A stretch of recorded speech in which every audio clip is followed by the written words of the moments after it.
Hi all, എല്ലാവർക്കും അക്കാഡമിയുടെ let's crack Kerala exams എന്ന YouTube ചാനലിലേക്ക് വീണ്ടും സ്വാഗതം.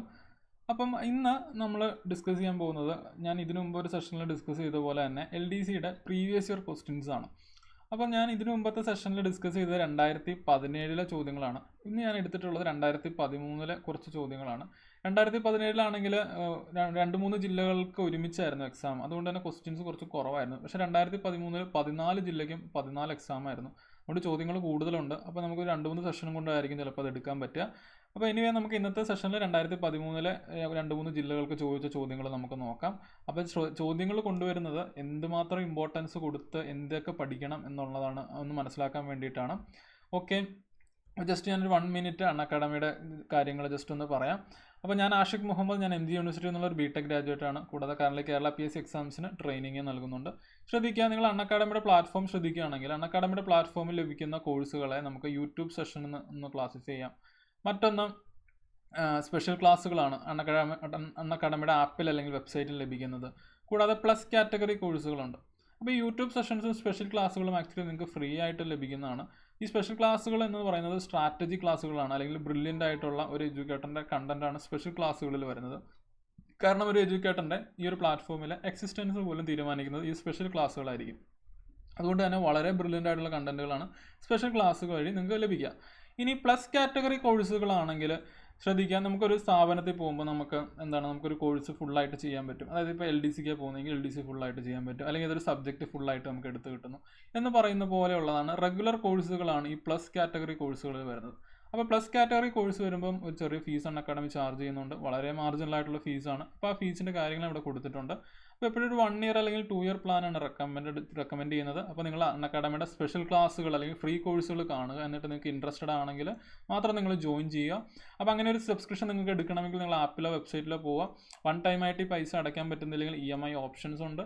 അപ്പോൾ നിങ്ങളത് ജോയിൻ ചെയ്യുന്ന സമയത്ത് ആഷിഖ് എന്നുള്ളതാണ് ഞാനെന്ന എഡ്യൂക്കേറ്ററിൻ്റെ കോഡ്. ആ കോഡ് യൂസ് ചെയ്യുകയാണെങ്കിൽ നിങ്ങൾക്ക് 10% ഓഫ് ലഭിക്കുന്നതാണ്. അപ്പോൾ ജസ്റ്റ് ബേസിക് ആയിട്ടുള്ള കാര്യങ്ങൾ ഞാൻ പറഞ്ഞത് മാത്രമേ ഉള്ളൂ. ശ്രദ്ധിക്കുക, ഇതാണ് എൻ്റെ ടെലഗ്രാം ചാനൽ. അപ്പോൾ എൻ്റെ സ്പെഷ്യൽ ക്ലാസ്സുകളൊക്കെ ഷെഡ്യൂൾ ചെയ്യുമ്പോൾ ഈ ചാനലിൽ ഞാൻ ഇടുന്നതാണ്. പോക്കറ്റ് കേരള PSC എന്ന് ജസ്റ്റ് അക്കാഡമിയുടെ ടെലഗ്രാം ചാനലിൽ സെർച്ച് ചെയ്താൽ മതി. ഓക്കെ, അപ്പോൾ നമുക്ക് ഇന്നത്തെ ഡിസ്കഷനിലോട്ട് പോയാലോ. ഞാൻ യൂട്യൂബിൽ എടുത്തുകൊണ്ടിരിക്കുന്ന സീരീസിൻ്റെ പേരാണ് high rewarding series on constitution of India for Kerala PSC exams എന്നുള്ളതാണ്. അപ്പോൾ അതിൻ്റെ പ്ലേലിസ്റ്റ് നിങ്ങൾക്ക് നോക്കിയാൽ കാണാം. ഒരു വളരെ കോംപ്രിഹെൻസീവ് ആയിട്ടുള്ള കവറേജ് ഉള്ള സിലബസാണ്. അപ്പോൾ നമുക്ക് ചോദ്യങ്ങളിലോട്ട് വരാം. ശ്രദ്ധിക്കുക, ഞാൻ ഒരു ചോദ്യം അതിൻ്റെ ഉത്തരം പറഞ്ഞു പോകാനാണ് ശ്രമിക്കുന്നത്. കുറച്ച് റിലേറ്റഡ് പോയിന്റുകളും പറയാം. ശ്രദ്ധിക്കുക, ഇതേ കോഴ്സ് സ്പെഷ്യൽ ക്ലാസ്സുകളായിട്ട് വരുമ്പോൾ നമ്മൾ കുറച്ചും കൂടെ എലാബറേറ്റ് ആയിട്ട് കാര്യങ്ങൾ പറയുന്നുണ്ട്. പക്ഷേ ഷോർട്ട് സെഷൻസ് ആയിട്ട് ഇത് വരുത്താൻ വേണ്ടിയിട്ടാണ് നമ്മൾ ആ ക്വസ്റ്റ്യനും ആൻസറും പറഞ്ഞു പോവുക. സ്റ്റിൽ നിങ്ങൾക്ക് എന്തൊക്കെയാണ് ഇമ്പോർട്ടൻ്റ് എന്നുള്ളത് മനസ്സിലാക്കുക കൂടി അതിൻ്റെ ഒരു പർപ്പസ് ഉണ്ട്. ഓക്കെ, നമുക്കപ്പോൾ LDC 2013 ട്രിവാൻഡ്രം ഡിസ്ട്രിക്റ്റിൽ ചോദിച്ച അല്ലെങ്കിൽ തിരുവനന്തപുരം ജില്ല ചോദിച്ച ചോദ്യങ്ങൾ നോക്കാം. ഇന്ത്യൻ ഭരണഘടനയുടെ കൺകറന്റ് ലിസ്റ്റിൽ ഉൾപ്പെട്ട ഭരണ വിഷയം നമുക്കറിയാമല്ലേ. യൂണിയൻ ലിസ്റ്റ് ഉണ്ട്, സ്റ്റേറ്റ് ലിസ്റ്റ് ഉണ്ട്, കൺകറന്റ് ലിസ്റ്റ് ഉണ്ട്. അങ്ങനെ 3 ലിസ്റ്റുകളുണ്ട്. യൂണിയൻ ലിസ്റ്റിലുള്ള കാര്യങ്ങൾക്ക് സെൻട്രൽ ഗവൺമെൻറ്റിന് തീരുമാനങ്ങൾ അല്ലെങ്കിൽ നിയമനിർമ്മാണം നടത്താം. സ്റ്റേറ്റ് ലിസ്റ്റിലുള്ള കാര്യങ്ങൾക്കാണെങ്കിലോ സംസ്ഥാനങ്ങൾക്ക് നിയമനിർമ്മാണം നടത്താം. കൺകറന്റ് ലിസ്റ്റിലുള്ള കാര്യങ്ങൾക്കാണെങ്കിലോ സംസ്ഥാനങ്ങൾക്കും കേന്ദ്ര ഗവൺമെൻറ്റുകൾക്കും നിയമം നിർമ്മിക്കാം. ഇനി ഒരു കാര്യം കൂടെ ഉണ്ട്, റെസിജ്വറി പവേഴ്സ് എന്നുള്ളൊരു സംഭവമുണ്ട്. അതായത് ഈ 3 ലിസ്റ്റിലും പെടാത്ത കാര്യങ്ങൾ അതെല്ലാം ആർക്കായിരിക്കും പവർ? സ്വാഭാവികമായിട്ടും നമ്മുടെ രാജ്യത്ത് അത് സെൻട്രൽ ഗവൺമെൻറ്റിനാണ്. അപ്പോൾ ഈ കാര്യങ്ങളാണ് ഈ ലിസ്റ്റ് കേന്ദ്രീകരിച്ച് നമുക്ക് പഠിക്കാനുള്ളത്. ഞാൻ പഠിപ്പിക്കുന്ന അല്ലെങ്കിൽ ഇപ്പോൾ യൂട്യൂബിൽ കവർ ചെയ്യുന്ന സെഷൻസിൽ ഈ ഒരു പാഠഭാഗം വരുന്നുണ്ട്. അത് മൊഡ്യൂൾ 8ൻ്റെ ഭാഗമായിട്ടാണ് നമ്മൾ ഡിസ്കസ് ചെയ്യുന്നത്, ലിസ്റ്റുകളെല്ലാം. അപ്പോൾ ചോദ്യത്തിലോട്ട് വരാം. ഇന്ത്യൻ ഭരണഘടനയുടെ കൺകറന്റ് ലിസ്റ്റിൽ ഉൾപ്പെട്ട ഭരണ വിഷയം ഏതെന്നുള്ളതാണ്. കൺകറന്റ് ലിസ്റ്റ് എന്നുള്ളത് നിങ്ങൾ മനസ്സിലാക്കുക, സംസ്ഥാനങ്ങൾക്കും കേന്ദ്ര ഗവൺമെൻറ്റുകൾക്കും നിയമം നിർമ്മിക്കാം. അല്ലെങ്കിൽ അത് നിങ്ങൾ ശ്രദ്ധിച്ചാൽ മതി. നമുക്കിപ്പോൾ കേരള എടുത്തിട്ടുണ്ടെങ്കിൽ നമുക്ക് കേരള ഗവൺമെൻറ് സ്കൂളുകളുണ്ട്. കേരള ഗവൺമെൻറ് സ്കൂളിൽ നമ്മൾ ആപ്ലിക്കബിൾ ആയിട്ടുള്ള കാര്യങ്ങൾ കേരള ഗവൺമെൻറ്റല്ല തീരുമാനിക്കുന്നത്. അങ്ങനെ ഒന്ന് ചിന്തിക്കുക. കൂടാതെ നമുക്ക് സെൻട്രൽ ലെവലിൽ CBSE പോലത്തെ സംവിധാനങ്ങളുണ്ട്. അതായത് central board of secondary education ആണ്. അപ്പോൾ അതിൻ്റെ അകത്ത് വരുന്നത് കേന്ദ്രവുമായിട്ട് ബന്ധപ്പെട്ട നിയമാവലികളൊക്കെ ആയിരിക്കും. അപ്പോൾ ശ്രദ്ധിക്കുക, കേന്ദ്രത്തിൻ്റെ ഭാഗത്തുനിന്നുമുണ്ട്, സംസ്ഥാനത്തിൻ്റെ ഭാഗത്തുനിന്നുമുണ്ട്. അപ്പോൾ അങ്ങനെയുള്ള സംഭവം എന്താണ്? ഇതിൻ്റെ അകത്ത് ഓപ്ഷൻ A വിദ്യാഭ്യാസമാണ്. രാജ്യരക്ഷ അല്ലെങ്കിൽ നമ്മുടെ രാജ്യത്തിൻ്റെ സുരക്ഷ, സെക്യൂരിറ്റി ഒക്കെ സ്വാഭാവികമായിട്ടും ആരുടെ കയ്യിലായിരിക്കും? യൂണിയൻ ലിസ്റ്റിലുള്ള കാര്യമായിരിക്കും, കേന്ദ്ര ഗവൺമെൻറ്റിൻ്റെ കാര്യമായിരിക്കും. വിദേശകാര്യം, എക്സ്റ്റേണൽ അഫയേഴ്സ് സ്വാഭാവികമായിട്ടും അല്ലെങ്കിൽ തീർച്ചയായിട്ടും ഓഫ് കോഴ്സ് അല്ലെങ്കിൽ നമുക്ക് ഒബ്വിയസ് ആയിട്ട് പറയാവുന്ന എന്താണ്? ഇതും യൂണിയൻ ലിസ്റ്റിലായിരിക്കും. എന്നാൽ കൃഷി ഏത് ലിസ്റ്റിലാണെന്ന് മനസ്സിലാക്കിയിരിക്കുക. കൃഷി സ്റ്റേറ്റ് ലിസ്റ്റിൽ വരുന്ന ഒരു കാര്യമാണ്. ഓക്കെ, അപ്പം ഇതിൻ്റെ അകത്ത് ഉത്തരം വിദ്യാഭ്യാസം അല്ലെങ്കിൽ എഡ്യൂക്കേഷൻ ആണ് കൺകറന്റ് ലിസ്റ്റിൽ വരുന്നത്, എഡ്യൂക്കേഷൻ. ഓക്കെ, അടുത്ത ചോദ്യം, കേരള സംസ്ഥാന മുഖ്യ വിവരാവകാശ കമ്മീഷണർ ആരാണെന്നാണ് ചോദ്യം. അപ്പോൾ ഈ ചോദ്യം വന്ന സമയത്ത് ആളുകളുടെ ലിസ്റ്റാണ് ഇതിനകത്ത് കൊടുത്തിട്ടുള്ളത്. പക്ഷേ നമുക്ക് കറണ്ട് ആയിട്ടുള്ള ആളെ പഠിക്കാം, വിൻസെൻ്റ് എം പോളാണ്. ഇനി നിങ്ങൾ ഈ വീഡിയോ കാണുന്നത് എപ്പോഴാണോ അപ്പോൾ ഒന്നുകൂടെ ചെക്ക് ചെയ്യുക അപ്പോഴത്തെ കേരള സംസ്ഥാന മുഖ്യ വിവരാവകാശ കമ്മീഷണർ ആരാണെന്ന്, അല്ലെങ്കിൽ ചീഫ് ഇൻഫോർമേഷൻ കമ്മീഷണർ ആരാണെന്നാണ് LDC തിരുവനന്തപുരം ചോദിച്ചിട്ടുള്ളത്. അടുത്തത്, താഷ്കന്ത് പ്രഖ്യാപനത്തിൽ ഒപ്പുവെച്ച ഇന്ത്യൻ പ്രധാനമന്ത്രി. താഷ്കന്ത് പ്രഖ്യാപനത്തിൽ ഒപ്പുവെച്ച ഇന്ത്യൻ പ്രധാനമന്ത്രി. ശ്രദ്ധിക്കുക, പ്രധാനമന്ത്രിമാരെ കുറിച്ച് നിങ്ങൾ വളരെ ഡീറ്റെയിൽഡ് ആയിട്ട് പഠിക്കുക. എല്ലാ LDC ചോദ്യങ്ങൾക്കും എല്ലാ LDC പരീക്ഷകൾക്കും ചോദ്യങ്ങൾ വന്ന് കാണാറുണ്ട്. ഇപ്പോൾ നമ്മളൊരു വർഷം തന്നെ എടുത്തിട്ടുണ്ടെങ്കിൽ 2-3 ചോദ്യ പേപ്പറിൽ തന്നെ, അതായത് പല ജില്ലകളിലെ ചോദ്യ പേപ്പറിലും ഇത് ആവർത്തന ചോദ്യമായിട്ട് വരാറുണ്ട്. അപ്പോൾ താഷ്കന്ത് പ്രഖ്യാപനത്തിൽ ഒപ്പുവെച്ച ഇന്ത്യൻ പ്രധാനമന്ത്രി ആരാണ്? ലാൽ ബഹദൂർ ശാസ്ത്രിയാണ്. ലാൽ ബഹദൂർ ശാസ്ത്രിയാണ്. ഓക്കെ, 1966 ഒപ്പുവെക്കുന്നത്. അതും ഒരു മുൻ PSC ചോദ്യമാണ്, വളരെ ഇമ്പോർട്ടൻ്റ് ആണ്. 1966. അപ്പോൾ ഇന്ത്യയും പാകിസ്ഥാനും തമ്മിലുള്ളൊരു കരാറായിരുന്നു. താഷ്കന്ത് എന്നുള്ളത് ഏതിൻ്റെ തലസ്ഥാനമാണ്? ഉസ്ബെക്കിസ്ഥാൻ്റെ തലസ്ഥാനമാണ്. മീഡിയേറ്റർ ആയിട്ട് നിന്നത് റഷ്യയാണ്. ഈ താഷ്കന്ത് കരാറിൽ ഇന്ത്യക്കും പാകിസ്ഥാനും ഇടയ്ക്ക് മീഡിയേറ്റർ ആയിട്ട് നിന്നത് റഷ്യയാണ്. അപ്പോൾ ചോദ്യം ശ്രദ്ധിക്കുക, താഷ്കന്ത് പ്രഖ്യാപനത്തിൽ ഒപ്പുവെച്ച ഇന്ത്യൻ പ്രധാനമന്ത്രി ലാൽ ബഹദൂർ ശാസ്ത്രിയാണ്. ഒപ്പുവെച്ച വർഷം 1966 ആണ്. താഷ്കന്തിൻ്റെ തലസ്ഥാനം ഉസ്ബെക്കിസ്ഥാനാണ്. കൂടാതെ ഇടനിലമായിട്ട് അല്ലെങ്കിൽ മീഡിയേറ്റർ ആയിട്ട് നിന്നത് റഷ്യ ആയിരുന്നു. അതും ഓർത്തു വെക്കുക. ഓക്കെ, അടുത്ത 6 വയസ്സ് മുതൽ 14 വയസ്സ് വരെയുള്ള കുട്ടികൾക്ക് നിർബന്ധിതവും സൗജന്യവുമായ വിദ്യാഭ്യാസം ഉറപ്പുവരുത്തുന്ന അനുച്ഛേദം ഏതാണ്? ആർട്ടിക്കിൾ 21A ആണ്. അതായത് വിദ്യാഭ്യാസത്തിനുള്ള അവകാശം നൽകുന്ന ആർട്ടിക്കിൾ ഏതാണെന്ന് ചോദ്യം. ആർട്ടിക്കിൾ 21A ആണ്. ശ്രദ്ധിക്കുക, ഇത് ഭരണഘടന നിലവിൽ വന്ന സമയത്ത് യഥാർത്ഥത്തിൽ ഉണ്ടായിരുന്നില്ല, പിന്നീട് ചേർക്കപ്പെട്ടിട്ടുള്ളതാണ്. അതുകൊണ്ട് തന്നെ ഒരു ഭേദഗതി ഉണ്ടാവും. 86th കോൺസ്റ്റിറ്റ്യൂഷണൽ അമെൻമെൻറ്റ് ആക്ട് 2002 അനുസരിച്ചാണ്. ചോദ്യങ്ങളുടെ ഇമ്പോർട്ടൻസ് മനസ്സിലാക്കാൻ മൗലികാവകാശവുമായിട്ട് ബന്ധപ്പെട്ടിട്ടുള്ളൊരു ചോദ്യമാണ്. ഓക്കെ, അടുത്തത്, സാർവദേശീയ മനുഷ്യാവകാശ ദിനമായി ആചരിക്കുന്ന ദിവസം ഏതാണ്? ഡിസംബർ 10 ആണ്. വളരെ ഇമ്പോർട്ടൻറ്റ് ചോദ്യം കേട്ടോ, വീണ്ടും റിപ്പീറ്റ് ചെയ്യാവുന്ന ചോദ്യമാണ്. ശ്രദ്ധിക്കുക, കേന്ദ്ര മനുഷ്യാവകാശ കമ്മീഷൻ അല്ലെങ്കിൽ നാഷണൽ ഹ്യൂമൻ റൈറ്റ്സ് കമ്മീഷനും സ്റ്റേറ്റ് ഹ്യൂമൻ റൈറ്റ്സ് കമ്മീഷനും നിങ്ങൾ പ്രത്യേകം ഫോക്കസ് കൊടുത്ത് പഠിക്കുക. കഴിഞ്ഞ ദിവസം നമ്മൾ ഡിസ്കസ് ചെയ്ത LDC 2017 ഒരുപാട് ചോദ്യം മനുഷ്യാവകാശവുമായിട്ട് ബന്ധപ്പെട്ട് അല്ലെങ്കിൽ മനുഷ്യാവകാശ കമ്മീഷനുമായിട്ട് ബന്ധപ്പെട്ട് മനുഷ്യാവകാശ നിയമവുമായിട്ട് ബന്ധപ്പെട്ടിട്ട് വന്നിട്ടുണ്ട്. അപ്പോൾ അത്തരത്തിലൊരു പോയിൻ്റായിട്ട് ഈ പോയിന്റ് എടുക്കുക. സാർവദേശീയ മനുഷ്യാവകാശ ദിനമായി ആചരിക്കുന്ന ഡിസംബർ 10 ആണ്. അടുത്തത്, കേരളത്തിലെ ലോക്സഭാ മണ്ഡലങ്ങളുടെ എണ്ണം എത്രയാണ്? 20 ആണ്. കേരളത്തിലെ ലോക്സഭാ മണ്ഡലങ്ങളുടെ എണ്ണം 20 ആണ്. നമ്മൾ സംസ്ഥാന ഗവൺമെൻറ് പഠിക്കുമ്പം അല്ലെങ്കിൽ കേരള പൊളിറ്റി അല്ലെങ്കിൽ കേരള രാഷ്ട്രീയം പഠിക്കുമ്പോൾ നമുക്ക് കിട്ടുന്നൊരു പോയിൻ്റാണ്. കേരള വനിതാ കമ്മീഷൻ രൂപീകരിച്ച വർഷം. വീണ്ടും നമ്മൾ വനിതാ കമ്മീഷനൊക്കെ ഞാൻ പഠിപ്പിക്കുന്ന മൊഡ്യൂളിൽ 9ാമത്തെ മൊഡ്യൂളായിട്ട് പഠിപ്പിക്കുന്നതാണ്. എൻ്റെ ഉത്തരം ഓപ്ഷൻ A 1996 ആണ്. കേരള വനിതാ കമ്മീഷൻ രൂപീകരിച്ച വർഷം 1996 ആണ്. കേരള സംസ്ഥാന മനുഷ്യാവകാശ കമ്മീഷൻ്റെ ചെയർമാൻ. ശ്രദ്ധിക്കുക, ഇതിപ്പോൾ ഞാൻ അന്ന് ചോദിച്ചിട്ടുള്ള ചോദ്യമാണെങ്കിലും ഇന്നും അത് ഇടാൻ കാരണം, ചിലപ്പോൾ ഓപ്ഷൻസിൽ ആ ഉത്തരം ഉണ്ടാവില്ല, സ്റ്റിൽ അത് ഇടാൻ കാരണം ഇത്തരം ചോദ്യങ്ങൾ വീണ്ടും റിപ്പീറ്റ് ചെയ്യാം. കാരണം അന്ന് ചോദിച്ചപ്പോൾ ഉള്ള ഉത്തരം ആയിരിക്കില്ല. സ്റ്റിൽ കേരള സംസ്ഥാന മനുഷ്യാവകാശ കമ്മീഷൻ്റെ നിലവിലത്തെ ചെയർമാൻ, അതല്ലെങ്കിൽ എക്സാം നടക്കുമ്പോൾ വേണമെങ്കിൽ ആ ചോദ്യം ചോദിക്കാം. ഉത്തരം ജസ്റ്റിസ് ആൻ്റണി ഡൊമിനിക്കാണ് ഇപ്പോഴത്തെ ഉത്തരം. ഇപ്പം കേരള സംസ്ഥാന മനുഷ്യാവകാശ കമ്മീഷൻ ചെയർമാൻ ജസ്റ്റിസ് ആൻ്റണി ഡൊമിനിക്കാണ്. ഓക്കെ, അതുകൊണ്ട് നിങ്ങൾ വീഡിയോ കാണുന്ന സമയത്ത് അതൊന്ന് ക്രോസ് ചെക്ക് ചെയ്യുക. അടുത്ത, നാട്ടുരാജ്യങ്ങളുടെ സംയോജനത്തിനായി രൂപം കൊണ്ട സ്റ്റേറ്റ്സ് ഡിപ്പാർട്ട്മെൻറ്റിൻ്റെ സെക്രട്ടറി ആരായിരുന്നു? ഡിപ്പാർട്ട്മെൻറ്റ് ഓഫ് സ്റ്റേറ്റ്സ്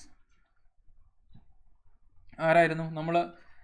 നിങ്ങൾ ഈ മൊഡ്യൂൾ കാണാൻ ശ്രമിക്കുകയാണെങ്കിൽ പഠിക്കാൻ പറ്റും. നമ്മൾ ഭരണഘടനയുടെ 1ാമത്തെ ഭാഗം പഠിക്കുമ്പോൾ പഠിക്കുന്നൊരു പോയിൻ്റാണ്. എന്താണ്? ഡിപ്പാർട്ട്മെൻറ്റ് ഓഫ് സ്റ്റേറ്റ്സ് അല്ലെങ്കിൽ നാട്ടുരാജ്യങ്ങളുടെ ഏകീകരണമൊക്കെ ആയിട്ട് ബന്ധപ്പെട്ടിട്ട് ഉള്ളൊരു ഡിപ്പാർട്ട്മെൻറ്റ് കൊണ്ടുവന്നതാണ്. അപ്പോൾ അതിൻ്റെ സെക്രട്ടറി VP മേനൻ ആയിരുന്നു. VP മേനൻ. ഓക്കെ, വളരെ ഇമ്പോർട്ടൻ്റ് ആണ്. അടുത്ത, അന്യായമായി തടവിലാക്കപ്പെട്ട ഒരാളെ വിടുവിക്കാൻ ഉപയോഗിക്കുന്ന റിട്ട് ഏതാണ്? അന്യായമായി തടവിലാക്കപ്പെട്ട ഒരു വ്യക്തിയെ അല്ലെങ്കിൽ കുറ്റവാളിയെ വിടുവിക്കാനുള്ള ഉപയോഗിക്കുന്ന റിട്ടാണ് ഹേബിയസ് കോർപ്പസ്.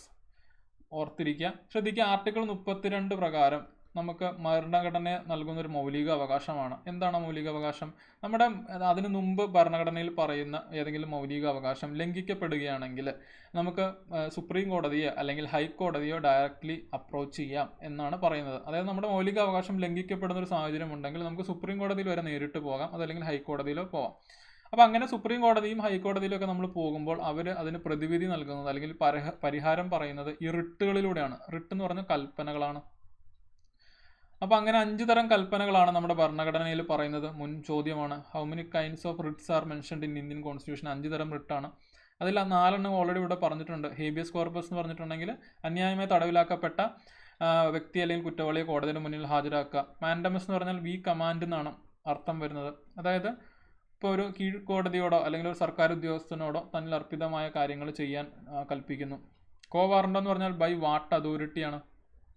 അതായത് അധികാര ദുരുപയോഗം എന്നൊക്കെ നമുക്ക് പറയാം. എന്ത് അധികാരത്തിലാണ് താങ്കൾ അവിടെ ഇരിക്കുന്നത്, താങ്കളുടെ എന്ത് മെറിറ്റ് അടിസ്ഥാനത്തിലാണ് താങ്കൾ അവിടെ ഇരിക്കുന്നത് എന്നൊക്കെ നമുക്ക് കോടതി ചോദിക്കും. ബൈ വാട്ട് അതോറിറ്റി, അതൊരു റിട്ടാണ് അല്ലെങ്കിൽ കൽപ്പനയാണ്. പ്രൊഹിബിഷൻ എന്ന് പറഞ്ഞിട്ടുണ്ടെങ്കിൽ ഒരു കീഴ്ക്കോടതിയുടെ അധികാര പരിധിയിൽ വരാത്ത ഒരു കേസ് വിസ്താരം എടുക്കുന്നതിൽ നിന്ന് അല്ലെങ്കിൽ കേസ് കേൾക്കുന്നതിൽ നിന്ന് ആ കോടതിയെ തടയുക അല്ലെങ്കിൽ പ്രൊഹിബിറ്റ് ചെയ്യുക എന്നുള്ളതാണ്. ഈ പ്രൊഹിബിഷൻ്റെ മറ്റൊരു കേസാണ് സെർഷ്യോറി എന്ന് പറയുന്നത്. അതാണ് ഇപ്പോൾ ഇതിനകത്ത് പറയാത്ത ഒരു റിട്ട്. 4 ഓൾറെഡി പറഞ്ഞിട്ടുണ്ടെന്ന് ഞാൻ പറഞ്ഞു. പറയാത്തത് സെർഷ്യോറിയാണ്. സെർഷ്യോറി എന്ന് പറഞ്ഞാൽ എന്താണ്? ഈ പ്രൊഹിബിഷൻ പോലെ തന്നെ ഒരു കീഴ്ക്കോടതിയുടെ അധികാര പരിധിയിൽ വരാത്ത കേസ് ആ കോടതി എടുക്കുന്നതിൽ നിന്ന് തടയുക. ഇനി ഇൻ കേസ് ആ കോടതി എന്തെങ്കിലും ജഡ്ജ്മെൻറ്റ് പുറപ്പെടുവിച്ചിട്ടുണ്ടെങ്കിൽ അത് ആ ജഡ്ജ്മെൻറ്റ് റദ്ദാക്കുക.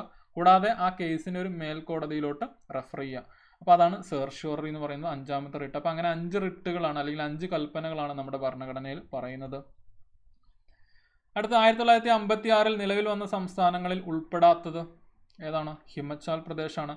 നമ്മൾ ഈ സ്റ്റേറ്റ് റീഓർഗനൈസേഷൻ പഠിക്കുമ്പോൾ പഠിക്കുന്നതാണ്. ആർട്ടിക്കിൾ 1956 സ്റ്റേറ്റ് റീഓർഗനൈസേഷൻ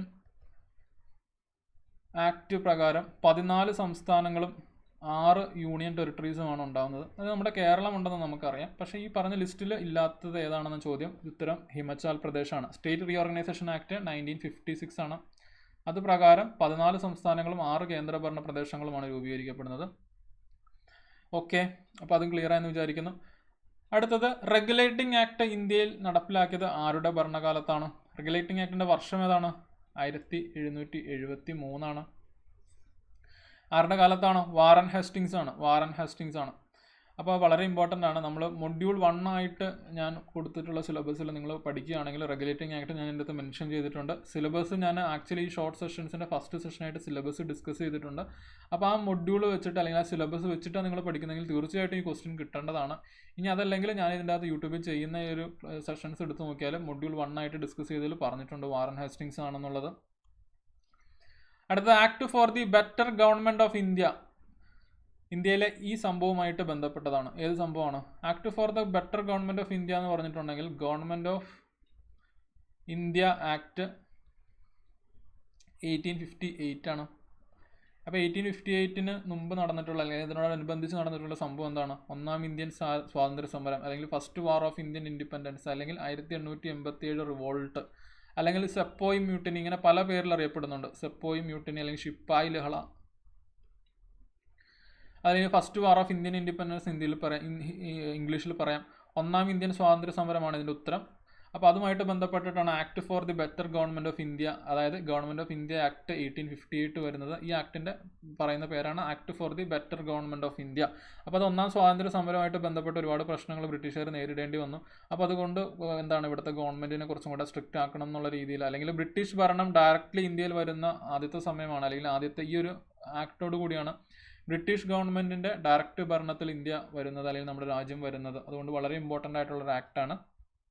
അത്ര നാൾ കമ്പനി റൂളിലായിരുന്നു. അടുത്ത പ്രിവി പേഴ്സ് നിർത്തലാക്കിയത് ശ്രദ്ധിക്കുക. പ്രധാനമന്ത്രിമാരുമായിട്ട് റിലേറ്റഡ് ആയിട്ടുള്ള ചോദ്യങ്ങൾ ശ്രദ്ധിക്കുക. ഇപ്പോൾ നമ്മൾ ഓൾറെഡി കണ്ടു താഷ്കന്റ് കരാറിൽ ഒപ്പുവെച്ച പ്രധാനമന്ത്രി ആരാണെന്ന് ചോദിച്ചു. വീണ്ടും പ്രധാനമന്ത്രി റിലേറ്റഡ് ആയിട്ടുള്ള ചോദ്യമാണ്. പ്രിവി പേഴ്സ് നിർത്തലാക്കിയത് ആരാണ്? ഇന്ദിരാഗാന്ധിയാണ്. നമ്മൾ പ്രധാനമന്ത്രിമാർ പഠിക്കുമ്പോൾ പഠിക്കും. അതല്ലെങ്കിൽ ഞാൻ പഠിപ്പിക്കുന്ന അല്ലെങ്കിൽ ഞാൻ പറഞ്ഞ സിലബസിലാണെങ്കിൽ നമ്മൾ 4ാമത്തെ മൊഡ്യൂളായിട്ട് നിങ്ങൾക്ക് പഠിക്കാൻ പറ്റുന്നതാണ്, അല്ലെങ്കിൽ നിങ്ങൾ പഠിക്കേണ്ടതാണ്. ഇന്ത്യൻ ഭരണഘടനയുടെ ആമുഖം എന്ന ആശയത്തിന് ഏത് രാജ്യത്തോട് കടപ്പെട്ടിരിക്കുന്നു? ആമുഖം എന്ന് പറഞ്ഞാൽ എന്താണ്? പ്രിയാമ്പിളാണ്. പ്രിയാമ്പിൾ എന്നുള്ളത് the first constitution to begin with a preamble, അല്ലെങ്കിൽ ആദ്യമായിട്ടൊരു ഭരണഘടന പ്രിയാമ്പിൾ വെച്ച് തുടങ്ങുന്നത് അമേരിക്കൻ ഭരണഘടനയാണ്. സ്വാഭാവികമായിട്ടും ആ അമേരിക്കൻ ഭരണഘടനയിൽ നിന്നാണ് ആമുഖം എന്ന ആശയം നമ്മളും എടുത്തിട്ടുള്ളത് അമേരിക്കൻ ഭരണഘടനയിൽ നിന്നാണ്. ഓക്കെ, അടുത്ത ദേശീയ മനുഷ്യാവകാശ കമ്മീഷൻ നിലവിൽ വന്നത്. ദേശീയ മനുഷ്യാവകാശ കമ്മീഷൻ നിലവിൽ വന്നത് ഒന്ന് ചിന്തിക്കാൻ നോക്കിക്കേ. വളരെ ഇമ്പോർട്ടൻറ്റ് ചോദ്യം കേട്ടോ. നമ്മൾ കഴിഞ്ഞ LDC ചോദ്യ പേപ്പറിൽ ഡിസ്കസ് ചെയ്തപ്പോഴും ഇത് ക്വസ്റ്റ്യൻ കണ്ടതാണ്. 1993 അതായത് സെപ്റ്റംബർ 28, 1993 ഓർഡിനൻസ് വരുന്നത്. ഒക്ടോബർ 16, 1993 ഈ ഓർഡിനൻസ് അല്ലെങ്കിൽ ഈ നിയമം വെച്ചിട്ട് ഒരു കമ്മീഷൻ സ്ഥാപിതമാകുന്നത്. ഏത് കമ്മീഷൻ? മനുഷ്യാവകാശ കമ്മീഷൻ, ദേശീയ മനുഷ്യാവകാശ കമ്മീഷൻ സ്ഥാപിതമാകുന്നത്. ദേശീയ മനുഷ്യാവകാശ കമ്മീഷൻ എന്നുള്ളൊരു സ്റ്റാറ്റ്യൂട്ടറി ബോഡിയാണ്. അതായത് നിയമം വെച്ച് സ്ഥാപിതമായ ബോഡീസിനെയാണ് സ്റ്റാറ്റ്യൂട്ടറി ബോഡി എന്ന് പറയുന്നത്. അപ്പം നിയമം ഏതാണ്? Protection of human rights act ആണ്. അപ്പം സെപ്റ്റംബർ 28, 1993 ഓർഡിനൻസ് വരുന്നത്, ആ നിയമം വരുന്നത്. അത് വെച്ചിട്ട് ഒക്ടോബർ 16, 1993 മനുഷ്യാവകാശ കമ്മീഷൻ നിലവിൽ വരുന്നത്. അപ്പം 1993 ഇതിൻ്റെ ഉത്തരം. അടുത്തത് പട്ടികജാതി പട്ടികവർഗ വിഭാഗങ്ങൾക്കെതിരെ ഉള്ള അതിക്രമം തടയുന്നതിനുള്ള നിയമം എന്ത് പേരിൽ അറിയപ്പെടുന്നു? വളരെ ഇമ്പോർട്ടൻ്റ് ആണ്. ഫസ്റ്റ് ഓപ്ഷനാണ് ഉത്തരം. പ്രിവെൻഷൻ ഓഫ് അട്രോസിറ്റീസ് ആക്ട് എന്ന പേരിലാണ് അറിയപ്പെടുന്നത്. വളരെ ഇമ്പോർട്ടൻറ്റ് സിമ്പിൾ ക്വസ്റ്റ്യൻ ആണ്. നമ്മൾ ഒരു തവണയെങ്കിലും വായിച്ചിട്ടുണ്ടെങ്കിൽ നമുക്കത് കിട്ടുന്ന ഒരു ചോദ്യമാണ്. അടുത്തത് ഇന്ത്യയിൽ ആദ്യമായി രാഷ്ട്രപതി ഭരണം ഏർപ്പെടുത്തിയ സംസ്ഥാനം ഏതാണ്? പഞ്ചാബാണ്. രാഷ്ട്രപതി ഭരണം സംബന്ധമായിട്ടുള്ള ഒരുപാട് കാര്യങ്ങൾ നമ്മൾ സ്റ്റേറ്റ് എമർജൻസി പഠിക്കുമ്പോൾ പഠിക്കുന്നുണ്ട്. സ്റ്റേറ്റ് എമർജൻസിയുമായിട്ട് ബന്ധപ്പെട്ട ആർട്ടിക്കിൾ ഏതാണ്? ആർട്ടിക്കിൾ 356. കുറേ കാര്യങ്ങൾ നമ്മൾ പഠിക്കുന്നുണ്ട്. എന്താണ്? ഇപ്പം സംസ്ഥാന ഭരണം അല്ലെങ്കിൽ രാഷ്ട്രപതി ഭരണം ഏർപ്പെടുത്തിയിട്ടുണ്ടെങ്കിൽ 2 മാസത്തിനുള്ളിൽ പാർലമെൻറ്റ് അത് അംഗീകരിച്ചിട്ടുണ്ടാവണം. 2 മാസമാണ് പാർലമെൻറ്റിന് കൊടുക്കുന്നത്, 2 months. അങ്ങനെ അംഗീകരിച്ചു കഴിഞ്ഞിട്ടുണ്ടെങ്കിൽ ഓരോ 6 മാസം അത് പുതുക്കിയിരിക്കണം. അങ്ങനെ പുതുക്കി മാക്സിമം 3 വർഷം വരെ സംസ്ഥാന അടിയന്തരാവസ്ഥ കൊണ്ടുപോകാൻ കഴിയും. മാക്സിമം 3 വർഷം വരെ കൊണ്ടുപോകാൻ കഴിയുകയുള്ളൂ. അപ്പോൾ ഈ കാര്യങ്ങളൊക്കെ നമ്മൾ പഠിക്കുന്നതാണ്. അല്ലെങ്കിൽ നിങ്ങൾ ഈ ഒരു മൊഡ്യൂൾ അല്ലെങ്കിൽ ഈ ഞാൻ കൊടുത്ത സിലബസിൽ ആ മൊഡ്യൂളിൻ്റെ ഭാഗമായിട്ട് നിങ്ങൾ പഠിക്കുക. അപ്പോൾ അതിൻ്റെ അകത്ത് കുറച്ച് ഫാക്ച്വൽ ആയിട്ടുള്ള കാര്യങ്ങൾ നമ്മൾ പഠിക്കുന്നുണ്ട്. ആ സമയത്ത് തന്നെ ഇന്ത്യയിൽ ആദ്യമായി രാഷ്ട്രപതി ഭരണം ഏർപ്പെടുത്തിയ സംസ്ഥാനം ഏതെന്നുള്ളതാണ് ചോദ്യം. ഉത്തരം ഓപ്ഷൻ ബി ആണ്.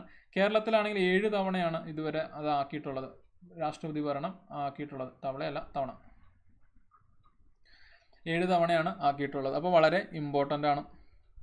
അടുത്തത് പഞ്ചശീല തത്വങ്ങളിൽ ഒപ്പുവെച്ച ഇന്ത്യൻ പ്രധാനമന്ത്രി. കണ്ടോ, ഇപ്പം നമ്മൾ ഓൾറെഡി ആരെയൊക്കെ കണ്ടു? ലാൽ ബഹദൂർ ശാസ്ത്രിനെ കണ്ടു.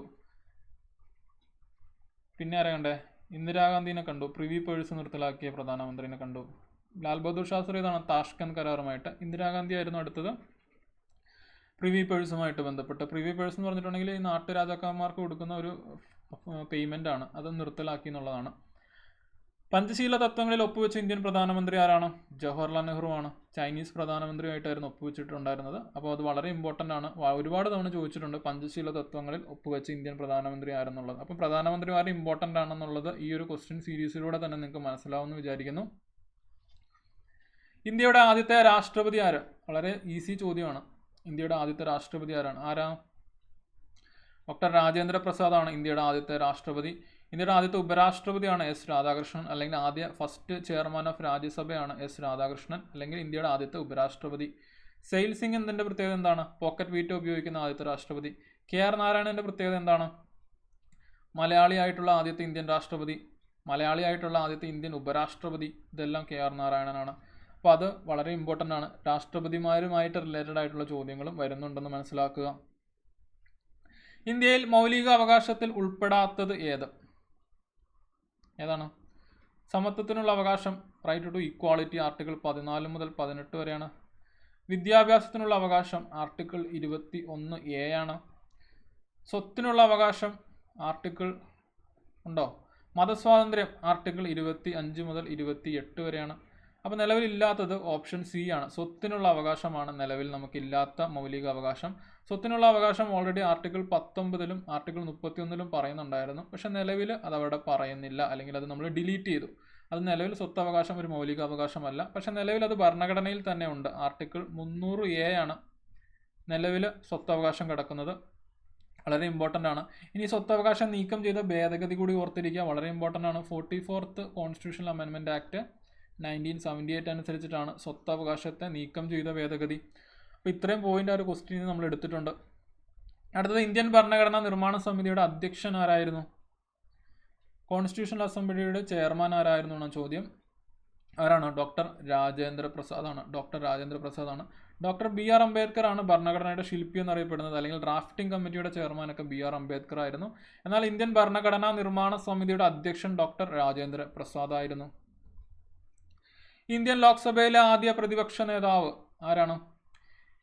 എ കെ ഗോപാലനാണ്. നമുക്കറിയാവുന്ന കാര്യമാണ്, എ കെ ഗോപാലനാണ്. മനുഷ്യാവകാശ കമ്മീഷന്റെ അധ്യക്ഷനാര്? ശ്രദ്ധിക്കുക, വീണ്ടും ഇതിനകത്ത് ഓപ്ഷനിൽ ഉത്തരം ഉണ്ടാവില്ല.